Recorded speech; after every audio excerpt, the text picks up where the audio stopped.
కొన్ని మూవీస్ చూసాక మనం వాటి గురించి కాస్త మాట్లాడుకుంటాం, పక్కన పడేస్తాం. కానీ చాలా తక్కువ మూవీసే మనలో ఉంచుకుంటాం. సో అలాంటి మూవీనే ఈరోజు ఒకటి చూశాను నేను. సో ఆ మూవీ నుంచి ఈరోజు డిస్కస్ చేసుకుందాం.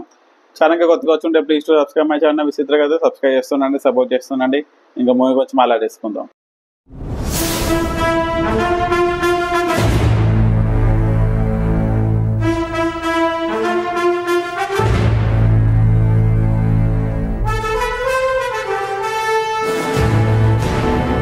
మూవీ స్టోరీ గురించి మాట్లాడేసుకుంటే సింపుల్గా స్టోరీ అని చెప్పేస్తాను.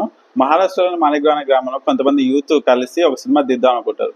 సో ఆ తర్వాత ఏం జరిగింది, సినిమా తీసారా లేదా అనేది remaining part of the story. జనరల్గా మనం సినిమా చూస్తున్నప్పుడు యాక్టింగ్ వైజ్ కానీ డైరెక్షన్ వైజ్ కానీ ఏదైనా తప్పు జరుగుతుందా అంటే ఏదైనా బాగాలేదని చూస్తూ ఉంటాం. కానీ ఈ మూవీ చూస్తున్న సేపు యాక్టింగ్ నుంచి డైరెక్షన్ వైజ్ ఏం బాగాలేదు అనిపించారు అనమాట. Everything each and every cost and could done a phenomenal job. It is based on real life incidents. Manikrao అనే విలేజ్ జరిగిన రియల్ స్టోరీని బేస్ చేసుకుని సినిమాని తీశారు. యాక్చువల్లీ ఈ స్టోరీని బేస్ చేసుకుని 2012లో ఒక డాక్యుమెంటరీ సిరీస్ తీశారనమాట. అది యూట్యూబ్లో ఉంది, ఒకసారి చూసేయండి.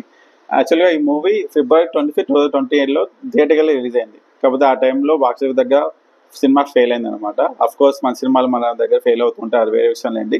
ప్రజెంట్లీ ఈ మూవీ అమెజాన్ ప్రైమ్ స్ట్రీమ్ అవుతుంది. మూవీ గురించి మాట్లాడేసుకుంటే ఇది యాక్షన్ ఫిల్మ్ కాదు అండ్ అలాంటి ట్విస్ట్ అండ్ టర్న్స్ ఉండే ఫిల్మ్ అసలు కాదు.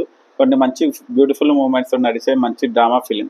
మూవీ స్టార్టింగ్ క్యారెక్టర్స్ ఇంట్రడ్యూస్ చేస్తూ ఆ క్యారెక్టర్స్ కనెక్ట్ అయ్యేలా కొన్ని మూమెంట్స్ ఉంటాయి. దెన్ ఫ్రెండ్షిప్ అండ్ సినిమాని బ్యాలెన్స్ చేస్తూ మూవీ నడుస్తుంది. అండ్ మూవీ చూస్తున్న సేపు మనలో ఒక స్మైల్ మెయింటైన్ చేస్తూ ఉంటుంది అనమాట.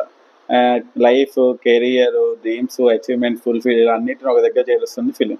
అండ్ ఇది సినిమా గురించి నడిచే సినిమా, అంటే లైక్ సినిమాలో సినిమా అనమాట. మన తెలుగులో నేనింతే సినిమా బండి సినిమాలు ఉన్నాయి కదా, సో అలాంటి సినిమానే ఈ ఫిలిం కూడా. క్యారెక్టర్స్ అయితే నెక్స్ట్ లెవెల్లో ఉంటుంది. ఈచ్ అండ్ ఎవ్రీ క్యారెక్టర్కి మనకి సింపుల్గా కనెక్ట్ అయిపోతాం. అంతా ఇన్నోసెన్స్తో ఉంటాయి క్యారెక్టర్స్ అయితే. అండ్ లాస్ట్ 10 minutes ఏది ఉంది ఒక హై ఎండ్ ఎమోషన్కి తీసుకెళ్తుంది ఫిలిం. ఇంకా యాక్టర్స్ పర్ఫార్మెన్స్ గురించి మాట్లాడుకుంటే ఈచ్ అండ్ ఎవ్రీ వన్ దాన్ని గ్రేట్ జాబ్ అనమాట. అన్నోన్ ఫేసెస్ అయినా కానీ చాలా నేచురల్ వేలో ప్రజెంట్ చేశారు వాళ్ళ యాక్టింగ్ని. అండ్ మ్యూజిక్ గురించి మాట్లాడేసుకుంటే సచిన్ జిగర్ దాన్ని గ్రేట్ జాబ్. మూవీలో ఉండే ఎసెస్ని తగ్గించకుండా ఆ మూవీలో ఉండే ఇన్వాల్వ్మెంట్ని, ఆ ఎమోషన్ని నెక్స్ట్ లెవెల్ తీసుకెళ్లారు వాళ్ళ బీజిఎంఐ మ్యూజిక్తో. And production is too good and cinematography చాలా నేచురల్ అండ్ రియలిస్టిక్గా ఉంటుంది.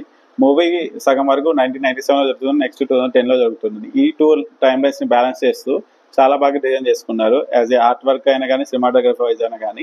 ఇంకా మూవీలో ఉన్న నెగటివ్స్ మాట్లాడుకుంటే మూవీ వచ్చేసి ప్రెడిక్టబుల్గా ఉంటుంది అనమాట. ఫ్లాట్ అయితే ప్రెడిక్టబుల్గా ఉంటుంది అండ్ లిటిల్ బిట్ మధ్యలో కొంచెం డ్రాగ్ అయిన ఫీల్ వస్తుంది అనమాట. అందుకంటే నెక్స్ట్ అయితే ఏం లేవు. ఇంకా ఫైనల్గా మూవీ నేమ్ వచ్చేసి super boys of Malegaon. It is available in Amazon Prime. తెలుగులో కూడా ఉంది, వెళ్ళి చూసేయండి. 18+ సీన్స్ కానీ అడల్ట్ సీన్స్ కానీ ఇలాంటి సీన్స్ అయితే ఏముండవు. It's a must watch film. Cinephiles అయితే ఎవరు ఉంటారో వాళ్ళైతే కంపల్సరీ చూడాల్సిందే ఈ సినిమాని. అండ్ ఇన్ కేస్ మీకు లింక్ కావాలంటే టెలిగ్రామ్ లింక్ కింద ఉంది, వెళ్ళి ఒకసారి చెక్ చేయండి, చూసేసేయండి. And that's the video guys. సినిమా చూస్తుండండి, ఎంజాయ్ చేస్తుండండి, హ్యాపీగా ఉండండి. మళ్ళీ నెక్స్ట్ వీడియోలో మళ్ళీ కలుద్దాం. Until then keep waiting for me and keep supporting me. Please to subscribe my channel Vichitra Kadalu, like, share and comment also. మళ్ళీ కలుద్దాం. Bye bye.